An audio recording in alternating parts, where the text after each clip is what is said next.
Hey guys. Now, this whole Spider-Man crying, whining, bitching, complaining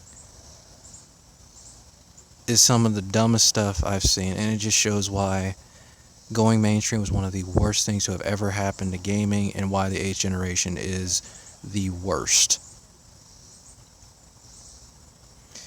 And it puts us down a very slippery slope, because now we're at the point where exclusivity to consoles is somehow anti-consumer.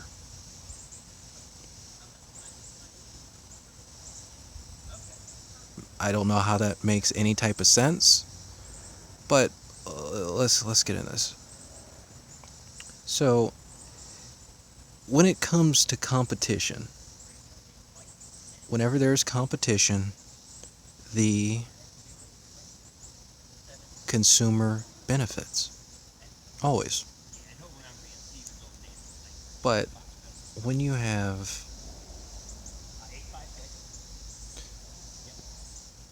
certain sorry, I'm trying to just make heads or tails of just the fanboys on social media just crying. It makes no type of sense. This has always existed in gaming. In competition, you have to do stuff to separate yourself from the herd. That's just how it goes. This is why we buy consoles for console exclusives. If there were no console exclusives, there would be no point in having different consoles. If there were no console exclusive features, there would be no point in having different consoles. It would make sense that Sony would make Spider-Man exclusive because they make the exclusive Spider-Man game. They made the Spider-Man movies. We associate Sony with Spider-Man more than we do with Marvel. So what's the issue? And if we want to have this whole anti-consumer debate, let's point the gun at Microsoft on. It's anti-consumer and predatory to want to sell someone the next generation of console while allowing it to be held back by the previous generation.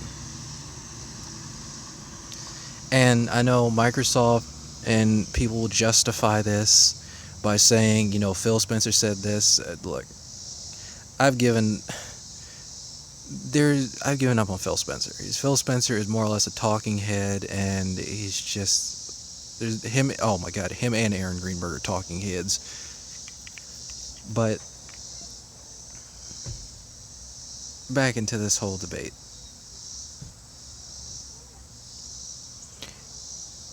You mean to tell me a console that is 10 times less powerful than another will not hold back the newer console when you have to make games on both consoles? Yeah, first of all, you have to make a baseline when not only it comes to graphics, but just everything. There has to be a baseline, a common denominator amongst them, because you have to make it for both.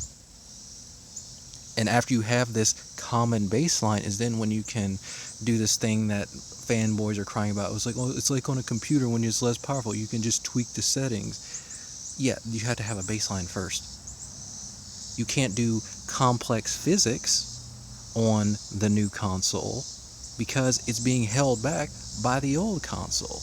You can't utilize this velocity architecture outside of loading times to have, true next-gen experiences because it's being held back by the previous console. So there's no point in buying the new console because it's being held back by the previous console. And again, don't come at me with that's not the case when you have effectively what is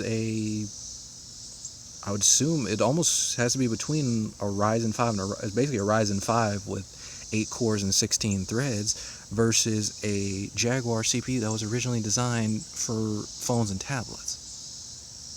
You mean to tell me that's not going to hold it back? Exactly. If you believe that, you're retarded. And there's not going to be, when you buy something that's next gen, I'm not buying it to play games that are on the current gen. I'm buying it to have next gen experiences. Next gen experience is not just graphics. Go look at the Sony press conference, and you'll see what I'm talking about. It is not just graphics. Look at Ratchet and Clank. Look at Returnal. Those are next gen experiences. That is not graphics. They look graphically pleasing. Okay, cool. I'm not talking about that. I'm talking about the ability to go world to world, like they're doing. The ability to load in worlds quickly. You're not going to be able to do that with these years of Xbox exclusives because they're making them for the previous fucking console. That's why the games like Medium is next gen only. It's very. Is there another generation? And is there another generation? Can we call it the Xbox Series X next gen when it's just another extension of the last generation? That doesn't make any type of sense. And you just have people just sitting around justifying this. To me, that is highly anti-consumer. And that's predatory. How is it not?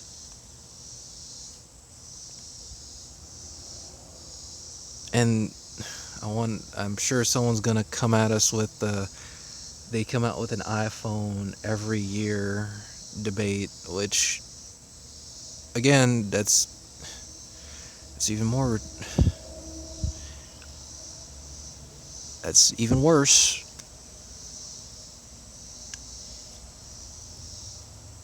Even though to an extent I would agree with you, but it doesn't justify this. So, I'd love to hear people's thoughts on this. I'd love to hear the justifications for this. Let me know.